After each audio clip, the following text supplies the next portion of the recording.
উপার্জন যদি ভালো না হয় জীবনে সুখ আসবে। অর্থ না থাকলে সুখ কোথায় পাবো? অর্থ না থাকলে সুখ নাই। আছে সুখ? আছে?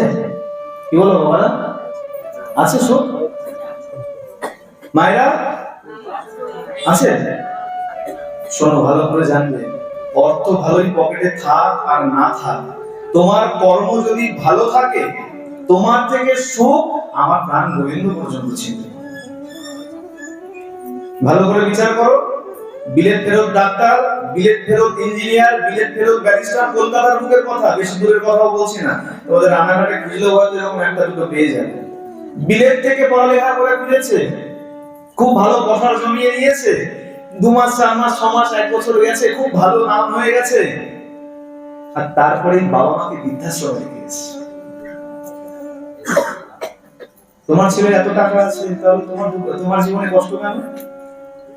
ছেলেকে এত বড় করে মানুষ করে তোমার জীবনে দুঃখ কেন? প্রশ্ন করো। আমার কর্ম, আমার প্রারব্ধ ভালো না। তোমার পকেটে কত টাকা আছে তাই দিয়ে কখনো সুখ বিচার? টাকা দিয়ে যদি সুখ কেনা যেত, তাহলে তো সবাইকে টাকা দিয়ে কেজি ধরে ধরে কিনে নিয়ে বাড়িতে চলে আসতো। এ কারণে বলা হয় কর্ম ভালো করো। কর্ম যদি ভালো করো, ছেলের ভরসা করতে হবে।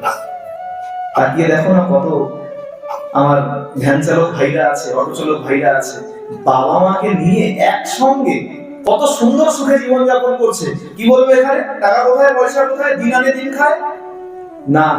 আমাদের কর্মফল ভালো আছে। কর্ম যদি ভালো থাকে, সুখ তুমি পাবে। আর কর্ম যদি খারাপ হয়, যত যাই বলে নাও না কেন, কোটি টাকা জমিয়ে নাও না কেন, কোনদিন সুখ তুমি পেতে